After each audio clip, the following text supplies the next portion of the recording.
Heat and Dust 1975 is a novel by Ruth Prawer Jhabvala that won the Booker Prize in 1975.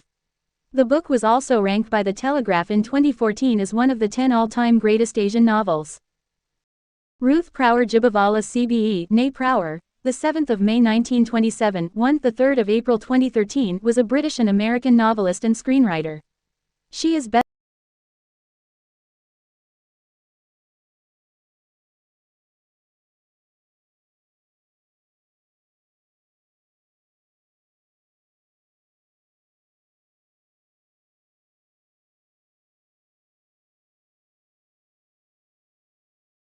best known for her collaboration with Merchant Ivory Productions, made up of film director James Ivory and producer Ismail Merchant.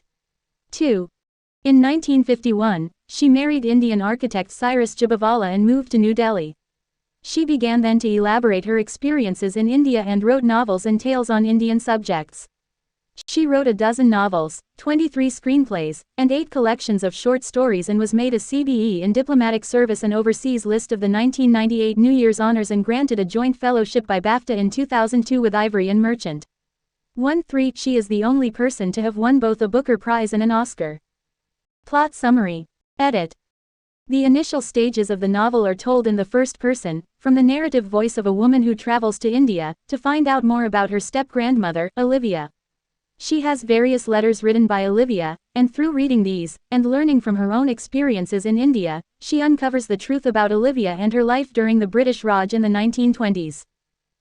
Through the use of flashbacks, the reader experiences the story from Olivia's point of view. We discover that Olivia, although at first glance she seems simply to be a proper Englishwoman, is actually smothered by British social restrictions, and longs for excitement. She meets the Nawab, who instantly charms her, and gradually lets her into his life. Olivia is drawn to the charm and charisma of the Nawab, and he slowly gains control over her, as he does with other characters such as Harry. Harry is portrayed as weak due to his homosexuality and inability to withstand the Indian climate and food. Olivia eventually becomes pregnant with the Nawab's baby, and out of fear decides to abort the child. This causes scandal in the town of Satapur. She then resides in an unnamed town, Town X, for her remaining years. The novel ends with the present-day narrator, whose name is not mentioned, also becoming pregnant, deciding to spend her years in Town X, just as Olivia did. Heat and Dust 1975, a novel by Ruth Prawer Jhabvala, won the Booker Prize in 1975. The book takes place within 2 separate, yet thematically similar, timelines. In the 1920s, during the British Raj, Olivia moves to India with her husband and quickly feels stifled by the strict British society that is maintained in the colonies. In the modern day, the 1970s, an unnamed narrator journeys back to India to find out more about Olivia, her grandfather's first wife. The narrator comes into the possession of letters written in the 1920s between Olivia and her sister Marcia. Olivia was her grandfather Douglas's first wife before he married Tessie, the narrator's grandmother. Douglas has recently passed away, and Henry, an old friend from his days in colonial India, has brought the letters to the family. The letters show that Olivia moved to India with Douglas but soon after eloped with the Nawab, the local prince. Captivated by Olivia's story and keen to find out what happened to her, the narrator decides to travel to India to follow in her footsteps. The narrator arrives in Bombay, finding India much changed from the descriptions in Olivia's letters. While staying at a hostel, a woman who has lived in the country for 30 years talks to the narrator about India's downfall, pointing to the poverty she can see on the street from the window. The narrator heads to Satapur, where Olivia had lived. Olivia's old house is a government building, so it is a dead end. She sublets a room from a government official Inder Lal, who lives with his wife, Ritu, and his mother. Inder Lal offers to show her the Nawab's palace. They travel by bus to Kottam to see it. The building, now uninhabited and decaying, fails to impress the narrator and, once again, she learns nothing about Olivia's fate. The narration then switches to Olivia's perspective. She has been staying in Stipyat for a few months and is already bored since she has nothing to do but stay at home.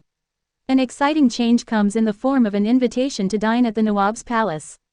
During this event, she meets Harry, a close friend of the Nawab's, and they bond over their dislike of the British officials in their conversation. However, she is fascinated by the pomp and splendor of the palace and drawn to the Nawab himself, who seems interested in her. The Nawab visits Olivia at her house, along with a few other people, including Harry. They spend a wonderful day with her, and she is excited to go back to see him. The next time they receive an invitation to the palace, Douglas refuses because one of his friends has not been invited. Olivia, continuing to feel miserable, is saddened by the death of the baby of one of the British families, the Saunders. Another woman she knows, Mrs. Crawford, takes Olivia to visit an Indian noblewoman at the palace. During a conversation with the women, Olivia asks about the Nawab and finds out he is married to a mentally ill woman called Sandy. The Nawab visits Olivia at her house, saddened by her refusal of his invitation and inviting her to a picnic near a local fertility shrine, the Baba Fardao. She goes, and during the visit, they continue to grow closer. Meanwhile, the narrator settles into her life in India. She develops a daily routine, dresses in saris, and learns enough Hindi to converse. She develops a friendship with Inderlal and finds out more about his life. His marriage to Ritu was arranged. He seems to find her simple and plain. As the nights grow warmer, the whole household starts sleeping together in the courtyard. One night, Ritu starts screaming in her sleep. Inderlal's mother and the narrator succeed in getting her into the house, and the former calms her down with some form of prayer. After that, the narrator and Inderlal's mother become close. She starts spending time with the local group of matronly widows and meets Maji, their leader, who is said to have powers. The narrator becomes acquainted with a man called Chid, who claims to be on a spiritual journey sent by his guru. With nowhere to stay, Chid starts living with the narrator.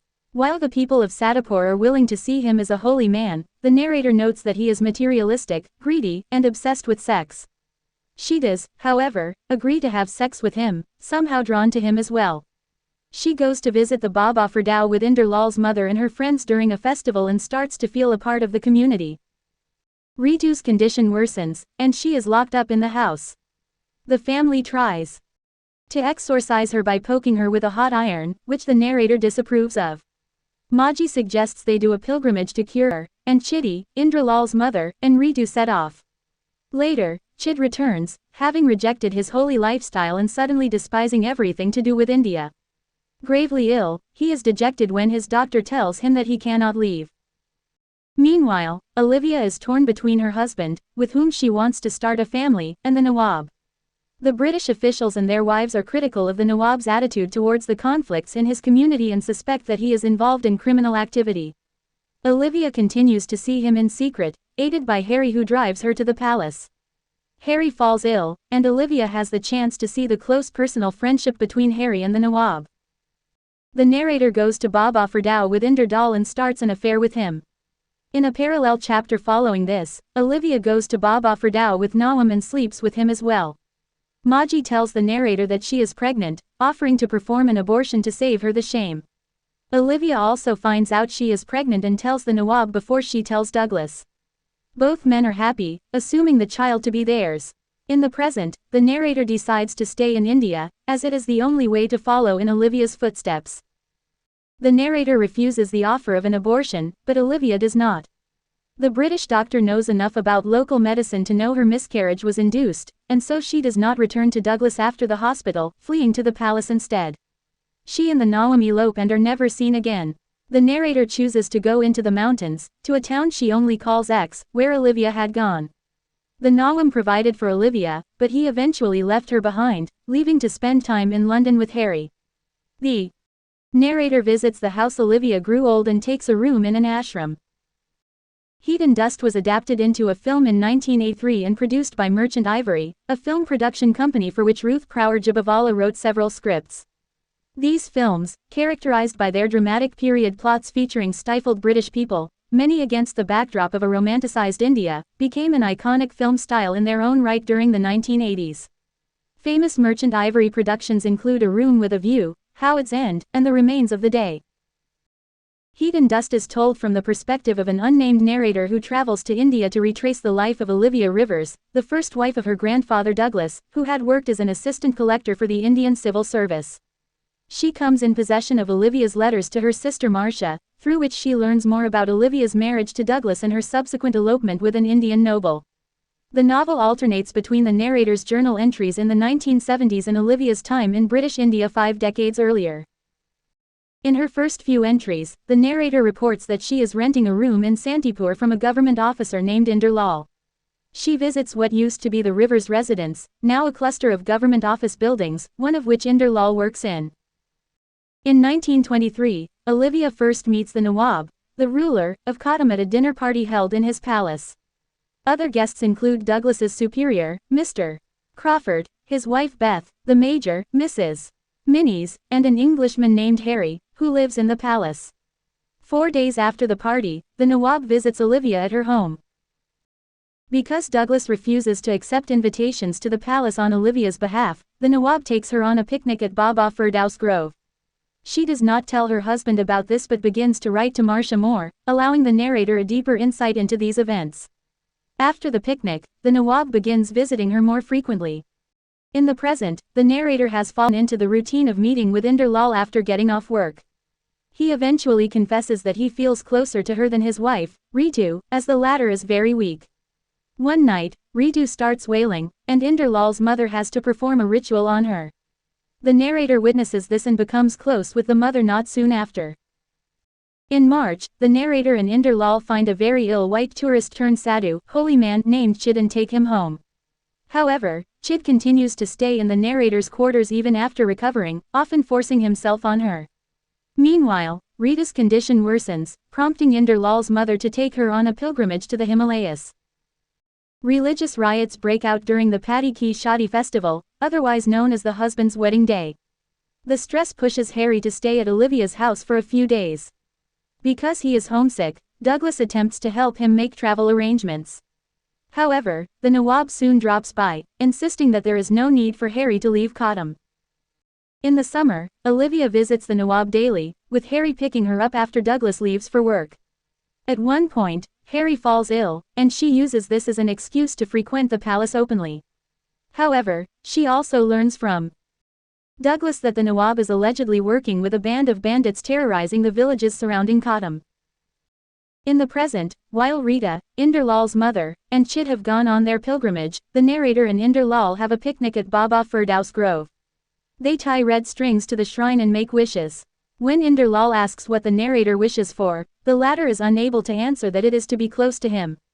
They end up having sex as the sun sets. Back in 1923, the Nawab also takes Olivia to the grove. The two go alone, as Harry has become increasingly irritable. At the shrine, they are apprehended by bandits who fall at their feet when they realize who the Nawab is. A young English woman goes to India to reconstruct the life of Olivia, her grandfather's first wife. Olivia had married Douglas in England some 50 years earlier and moved with him to Santipur, India. After she first met the Nawab, at a dinner party at his palace in Kadam, she was certain he would, within the week, visit her in Santipur. She was correct, he arrived with his full retinue and stayed the day. It was after that first visit she began writing Marcia. Olivia and the Nawab first become friends and then lovers. When she realized she was pregnant, she told the Nawab and then her husband Douglas and she had the Begum, the Nawab's mother, arrange an abortion. Following the abortion, she went directly to the palace in Kadam and the Nawab later purchased and maintained a house for her in X, a small village in the steep foothills of the Himalayas. He never spoke of her again publicly. Olivia died in the 1950s, a few years after the Nawab, a quarter century before the narrator arrived in India. Against British custom, Olivia had also had her body cremated and her ashes spread on the mountainside. The young woman who came to India to discover more about Olivia is the narrator, neither her name nor the exact year she arrived are ever stated. She takes a room in Santipur and visits the house in which Olivia and Douglas had lived. It had been subdivided into several government offices, in one of which Inder Lal, her new landlord, works. She first visited the Nawab's palace with Inder Lal. She first visited the shrine of Baba Firdaus on the day of an annual fertility festival, the husband's wedding day, with Inder Lal's mother and her friends. When she subsequently visits the shrine with Inder Lal, the two become lovers near the spot where Olivia and the Nawab had become lovers in 1923. The midwives in Santipur can tell the narrator is pregnant before she herself realizes it.